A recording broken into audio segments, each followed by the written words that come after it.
সর্বম শিবময়ম শিবানন্তা শিবকৃপানন্তা। আমরা সাম্প্রতিককালে যে বিষয়টা নিয়ে খুব আলোড়ন সৃষ্টি হয়েছে সেই সোলার মিনিমাম নিয়ে আলোচনা শুরু করেছি। আপনারা যারা প্রশংসা করে মন্তব্য করেছেন ইউটিউব চ্যানেলে তাদের সকলকে ধন্যবাদ, এবং আপনাদের এটাই বক্তব্য যে আলোচনাটা খুব বিজ্ঞানসম্মত এবং জ্যোতিষকে ছাড়িয়ে জ্যোতির্বিদ্যার আলোচনা। এখন দেখুন, যে বিষয়টাকে নিয়ে নাসা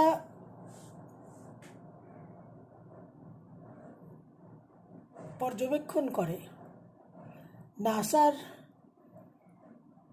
অধীনে যে বিষয়টা, সেটা তো অবশ্যই জ্যোতির্বিদ্যা অ্যাস্ট্রোনমির একটা বিষয় হবে, তারই আলোচনা হবে।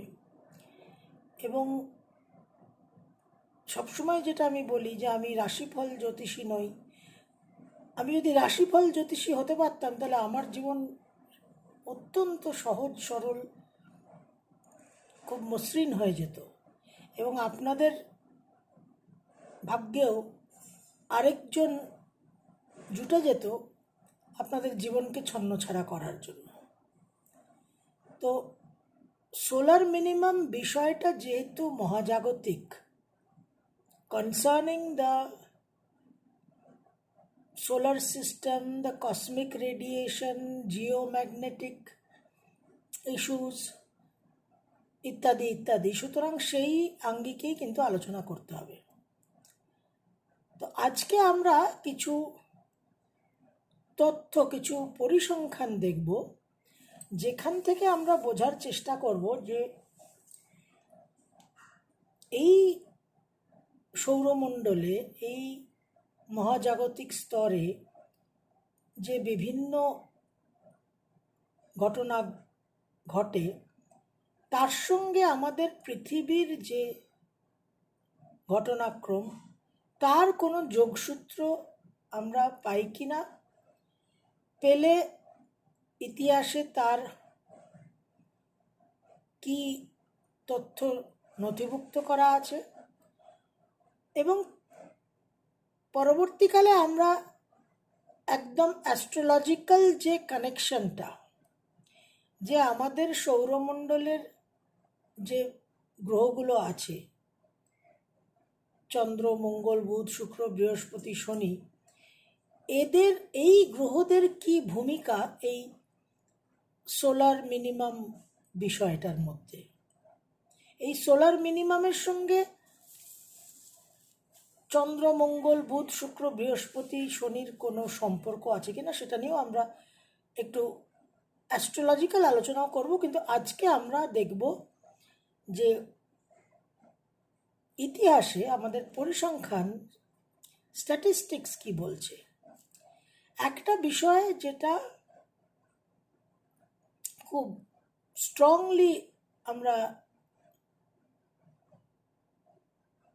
বলতে পারি, একটা খুব স্ট্রং ইন্ডিকেশন পাওয়া যায় এই সোলার মিনিমাম, অর্থাৎ সূর্যের যে উপরিভাগ, সারফেস, সেখানে যে ওই সানস্পটসগুলো তৈরি হয়, তার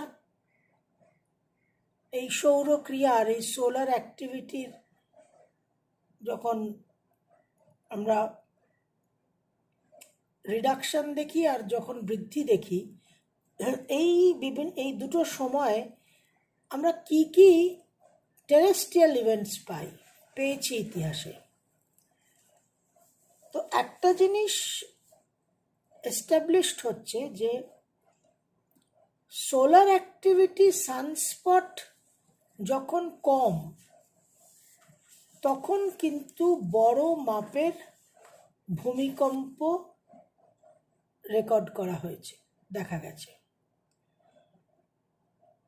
আর্থকোয়েকের যে ঊর্জাটা, আর্থকোয়েক এনার্জি, 71% আর্থকোয়েক এনার্জি নিষ্কৃত হয়, রিলিজড হয় যখন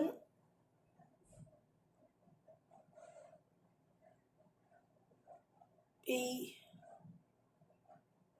সোলার অ্যাক্টিভিটিটা কম থাকে এবং বড় বড় যে সমস্ত আর্থকোয়েকস হয়েছে 59% অফ দ্য আর্থকোয়েকস রেকর্ড করা হয়েছে যখন সোলার মিনিমাম দেখা গেছে সোলার অ্যাক্টিভিটিতে। অর্থাৎ যত কম সোলার স্পট তৈরি হচ্ছে, যত কম সোলার স্পট সূর্যের উপরিভাগে সারফেসে ফটোস্ফিয়ারে দেখা যাচ্ছে, তত বড় মাপের আর্থকোয়েক রেকর্ড করা হয়েছে। এবং 12টা যে সবচেয়ে বড় মাপের আর্থকোয়েক ভূমিকম্প হয়েছে পৃথিবীতে, সেটা দেখা গেছে তখনই হয়েছে যখন সানস্পট লেভেল অ্যাভারেজের চেয়ে কম ছিল, লোয়ার দেন অ্যাভারেজ। আমি একটু তথ্যগুলো আপনাদের সঙ্গে শেয়ার করি। 1960-এ চিলিতে যেটা হয়েছিল 9.5 অন দ্য রিক্টার স্কেল, তখন সোলার সানস্পট অ্যাক্টিভিটি লেভেল ছিল 19.5। 1964-তে অ্যালাস্কাতে 9.2 যে ভূমিকম্প হয়েছিল, তখন সোলার স্পট অ্যাক্টিভিটি ছিল 10.2। 2004-এ সুমাত্রাতে যেটা হলো 9 অন দ্য রিক্টার স্কেল, তখন সোলার স্পট অ্যাক্টিভিটি ছিল 7। কামচাতকাতে 1952 1952-তে 9 অন দ্য রিক্টার স্কেল যখন আর্থকোয়েক হলো, তখন 12.7 ছিল সানস্পট অ্যাক্টিভিটি। ইকুয়েডরের 1906-এ 8.8 অন দ্য রিক্টার স্কেল যখন হলো, তখন 26 ছিল। 2005-এ সুমাত্রায় 8.7 যখন আর্থকোয়েক হলো, তখন 12.6 ছিল সানস্পট লেভেল। আলাস্কাতে 1965-তে 8.7-এর যে আর্থকোয়েক হলো, তখন 7.8 ছিল সানস্পট লেভেল। 1957-তে আলাস্কাতে 8.6-এর আর্থকোয়েকের সময় 26 ছিল সানস্পট লেভেল। আসাম টিবেটে 1950-এ যখন আর্থকোয়েক হলো, তখন 18 ছিল সানস্পট লেভেল এবং 8.6 ছিল আর্থকোয়েকের মান। কুরিল আইল্যান্ডসে 1963-তে 8.5-এর যে ভূমিকম্প হলো, তখন 17 ছিল সানস্পট লেভেল। ইন্দোনেশিয়ার 1938-এর 8.5 অন দ্য রিক্টার স্কেলের আর্থকোয়েকের সময় 41 ছিল সানস্পট লেভেল। এবং চিলির 1922-এর 8.5 আর্থকোয়েকের সময় 5.4 ছিল সানস্পট লেভেল। তো মোটামুটি যেটা দেখা যাচ্ছে যে সানস্পট লেভেল একটা অ্যাভারেজ এই সময়ে, এই যে 12টা ভূমিকম্প যে তথ্য আমরা পাচ্ছি, যে ডেটা আমরা পাচ্ছি, তখন অ্যাভারেজ সানস্পট লেভেল হচ্ছে 16.99, যেটা অত্যন্ত কম। অর্থাৎ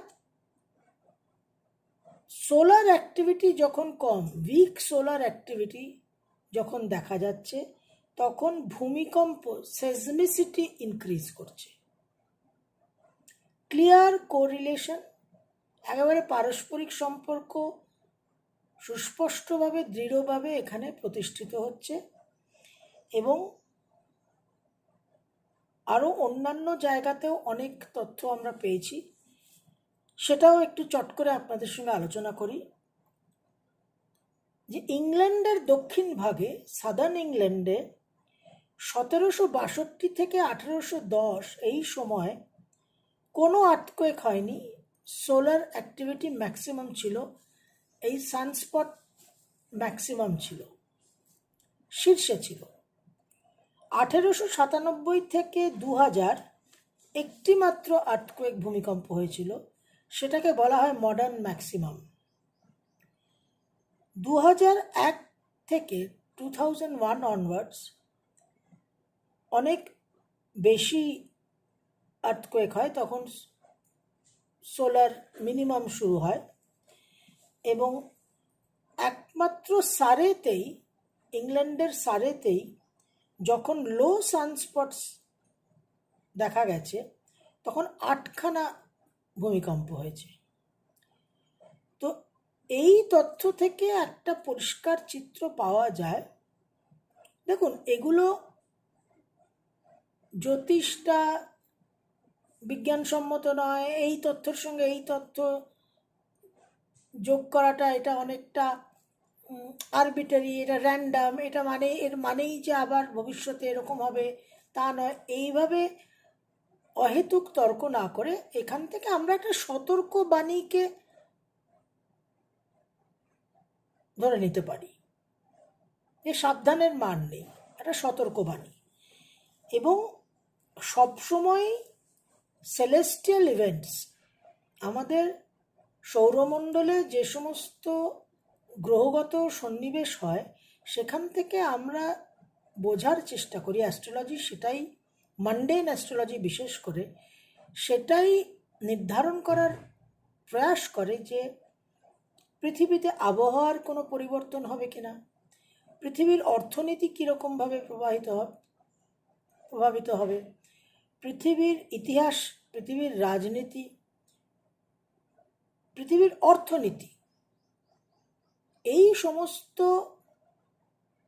বিষয়গুলোকে কেন্দ্র করে মানুষের একটা আগাম পূর্বাভাস তৈরি করার প্রচেষ্টা, যাতে মানুষ প্রস্তুত থাকতে পারে। Knowledge is power. এবার কিছু হিস্টোরিক্যাল কোরিলেশনস খুব ইন্টারেস্টিং। যখন সানস্পট মিনিমাম ছিল, যেটা এখন এই 2020-তে সানস্পট মিনিমামের কথা হচ্ছে খুব জোরালোভাবে, এটাই এখন viral trending news.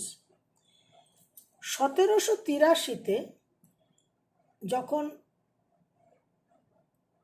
Treaty of peace হয় উইথ ব্রিটেন, তখন সানস্পট মিনিমাম ছিল। 1789-এ 1789-তে ব্যাস্টিল দুর্গ যখন আক্রমণ হয়, ব্যাস্টিল যখন স্টর্মড হয়, তখন কিন্তু সানস্পট ম্যাক্সিমাম ছিল। 1861-তে যখন ইউএস সিভিল ওয়ার হয়, তখন শীর্ষে ছিল, সানস্পট ম্যাক্সিমাম ছিল। 1905-এ ফার্স্ট রাশিয়ান রেভলিউশনের সময় সানস্পট ম্যাক্সিমাম ছিল। 1917-তে বলশেভিক রেভলিউশনের সময় সানস্পট সর্বাধিক ছিল, সানস্পট ম্যাক্সিমাম ছিল। ওয়ার্ল্ড ওয়ার 1-এর সময় সানস্পট ম্যাক্সিমাম ছিল। অর্থাৎ যখনই সানস্পট ম্যাক্সিমাম হচ্ছে, সানস্পট অ্যাক্টিভিটি সান সারফেসে যখন বৃদ্ধি পাচ্ছে এবং শীর্ষে যাচ্ছে, তখন আমরা পৃথিবীতে অনেক রকম ঘটনা দেখছি এবং সেই ঘটনাগুলো খুব হাই ভোল্টেজ। সানস্পট যখন লো হচ্ছে অ্যাক্টিভিটি, তখন আমরা প্রাকৃতিক দুর্যোগ, ভূমিকম্প দেখছি, সেটাও হাই ভোল্টেজ, কিন্তু সেটা প্রাকৃতিক, ন্যাচারাল ক্যালামিটি। আর যখন সানস্পট ম্যাক্সিমাম দেখছি আমরা, যখন সানস্পট ম্যাক্সিমাম রেকর্ডেড হচ্ছে, তখন মানব ইতিহাসে কিন্তু আমরা খুব একটা আন্দোলনের চিত্র পাচ্ছি। 1933 কিন্তু সর্বনিম্ন ছিল সানস্পট মিনিমাম ছিল, তখন হলো গ্রেট ডিপ্রেশন। সানস্পট ম্যাক্সিমাম ছিল 1929-এ, তখন হলো ওয়াল স্ট্রিট ক্র্যাশ। অর্থাৎ এই সানস্পট যে অ্যাক্টিভিটিটা, এটা যখন ম্যাক্সিমাম হচ্ছে তখন একরকমভাবে, আর যখন মিনিমাম হচ্ছে, যখন সর্বোচ্চ হচ্ছে আর যখন সর্বনিম্ন হচ্ছে, দুটো সময়তেই কিন্তু দু রকমভাবে পৃথিবীর উপর, অর্থনীতির উপর একটা প্রচণ্ড প্রভাব আমরা কিন্তু লক্ষ্য করেছি ইতিহাসে। হিটলার যখন পরাজিত হলো, জেলড হলো, তখনও কিন্তু সানস্পট ম্যাক্সিমাম ছিল। 1957 সালে হাইয়েস্ট সোলার পিক রেকর্ডেড হয়েছিল। সানস্পট ম্যাক্সিমামটা, সানস্পট অ্যাক্টিভিটিটা, সোলার অ্যাক্টিভিটিটা হাইয়েস্ট রেকর্ডেড হয়েছিল 1957 সালে, এবং সেই সময় রাশিয়ার সোভিয়েত স্পুটনিক মহাকাশ যান কিন্তু নিক্ষেপ হয় মহাকাশে এবং মহাকাশ যুগের সূত্রপাত হয়। It was the onset of the space age. অর্থাৎ এই সানস্পট প্রোডাকশনটা, সানস্পটের উৎপাদনটা যখনই বৃদ্ধি পাচ্ছে, তখন একটা আমরা গতি পাচ্ছি, একটা মুভমেন্ট পাচ্ছি আমাদের পৃথিবীর ইতিহাসে। এবং সানস্পট অ্যাক্টিভিটিটা যখন কমের দিকে যাচ্ছে, যখন সর্বনিম্ন হয়ে যাচ্ছে, তখন আমরা মুভমেন্ট পাচ্ছি প্রাকৃতিক দুর্যোগের মাধ্যমে। 1979 to 1981 এই যে সময়টা, এই সময়টাও সানস্পট ম্যাক্সিমাম ছিল। তখন আয়াতুল্লাহ খামেনির আবির্ভাব হলো এবং সন্ত্রাসবাদের উত্থান হলো। It was the rise of terrorism. 1989-এ রেকর্ড সানস্পট হয়েছিল, সানস্পট ম্যাক্সিমাম হয়েছিল। তখন আমরা তিয়ানামেন স্কোয়ারের ঘটনা পাচ্ছি। 2001-এ সানস্পট ম্যাক্সিমাম হয়েছিল, তখন টুইন টাওয়ার ক্র্যাশ হলো মার্কিন যুক্তরাষ্ট্রে। এই যে এতগুলো আপনাদের তথ্য জানালাম, এই সমস্ত তথ্যকে সংগ্রহ করে একটা গবেষণা করেছিলেন রাশিয়ান বায়োলজিস্ট। উনি অ্যাস্ট্রোফিজিসিস্টও নন, অ্যাস্ট্রোলজারও নন, থিওরিটিক্যাল ফিজিসিস্টও নন, ওই সব ক্ষেত্রের সঙ্গে কোনো সম্পর্ক ছিল না। উনি ছিলেন বায়োলজিস্ট। উনি এই গবেষণা করেছিলেন এবং এই গবেষণা করার জন্য ওনার শাস্তি হয়েছিল, ওনার নির্বাসন হয়েছিল গুলাগে 20 বছরের জন্য। Alexander Leonidovich Chizhevsky, Alexander Leonidovich Chizhevsky. তো এই যে তথ্যগুলো, এই তথ্য থেকে আমরা যে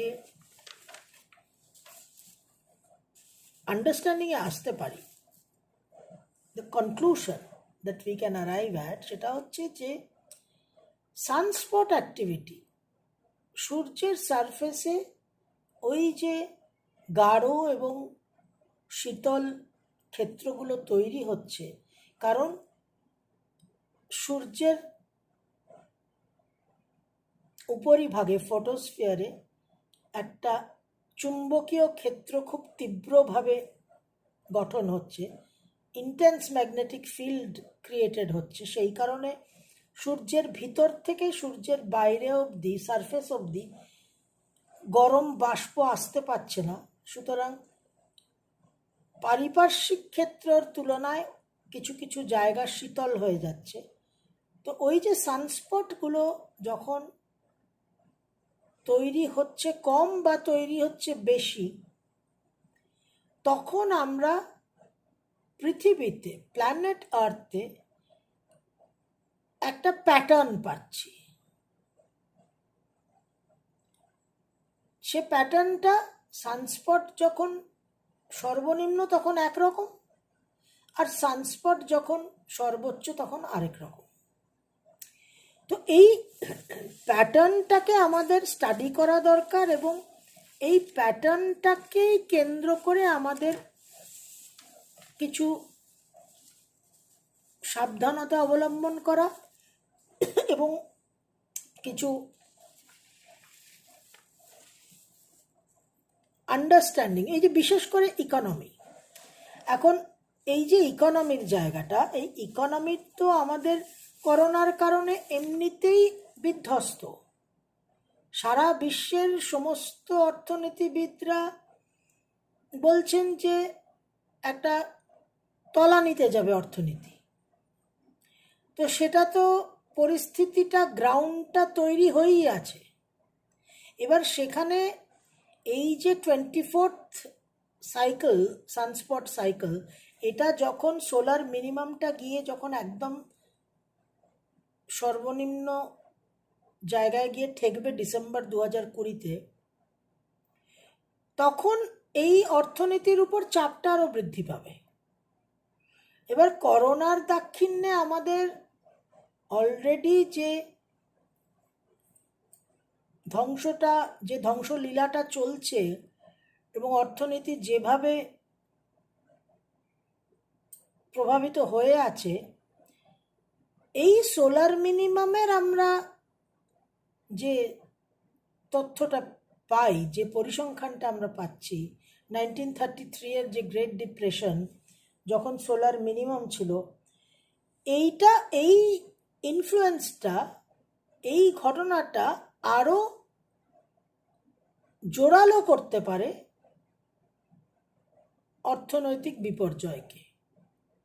ওয়ার্ল্ড ইকোনমি যে টেল স্পিন হবে, একেবারে তলানিতে যাবে, সেই পরিস্থিতিকে আরও ঘোরতর করবে এই সোলার মিনিমাম। সুতরাং সেইভাবে আমাদের একটা প্রস্তুতি নেওয়া। এই সমস্ত মানব জাতির ইতিহাসে তো প্রকৃতিকেই পর্যবেক্ষণ করে সব কিছু, প্রকৃতির উপরেই তো আমাদের জীবন নির্ভরশীল। সেই জন্যই তো প্রকৃতি পুজো, প্রকৃতির উপাসনা। জল, অগ্নি, বায়ু, বিদ্যুৎ, আকাশ, পৃথিবী, সব কিছুকে যে একটা শ্রদ্ধার নজরে দেখা, ডিইফিকেশন, সমস্ত প্রাকৃতিক বিষয়গুলোকে, প্রকৃতির এক একটা অংশকে যে দেবতার রূপে মানা, দেবতার রূপে আরাধনা করা, এটার কারণ তো এইটাই। এবং এটা তো একেবারে আদি অনন্তকাল থেকে হয়ে আসছে। সুতরাং এই জায়গাকে আমাদের একটু বোঝা, অহেতুক তর্ক না করে একটা আন্ডারস্ট্যান্ডিংয়ে আসা এবং সেখান থেকে প্রয়োজনীয় পদক্ষেপগুলো নেওয়া। যে সিচুয়েশন যদি আরও সংকটময় হয়ে যায়, আরও ক্রিটিক্যাল হয়ে যায়, তাহলে আমাদের আরও বেশি অ্যালার্ট হতে হবে, আরও বেশি আমাদের কেয়ারফুল হতে হবে। কারণ এখানে আরেকটা বিষয় আছে যেটা খুব গুরুত্বপূর্ণ, যেটা আলোচনা করা প্রয়োজন, সেটা হচ্ছে কসমিক রেজ, যে মহাজাগতিক যে বিচ্ছুরণ, সূর্য থেকে সৌর বিচ্ছুরণটা আসছেই।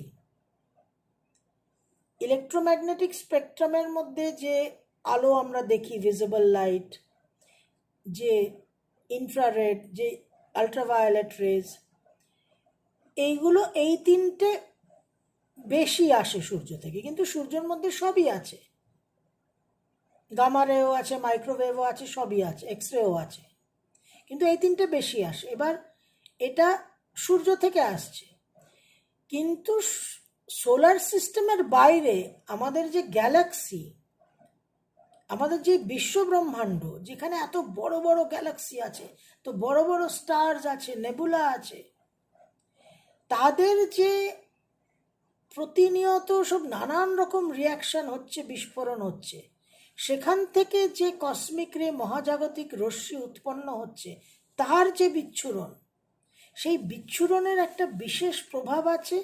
সেই বিচ্ছুরণের সঙ্গে সূর্যর কি সম্পর্ক, সূর্যের এই সানস্পট অ্যাক্টিভিটি, এই সৌরক্রিয়া সর্বনিম্ন স্তরে গেলে, সর্বোচ্চ স্তরে গেলে কসমিক রের সঙ্গে কি সম্পর্ক স্থাপনা হয়, কি প্রভাব আসতে পারে, সেগুলো নিয়ে আমরা আগামী অনুষ্ঠানে, আগামী ভিডিওতে আলোচনা করব। সর্বম শিবময়ম শিবানন্তা শিবকৃপানন্তা।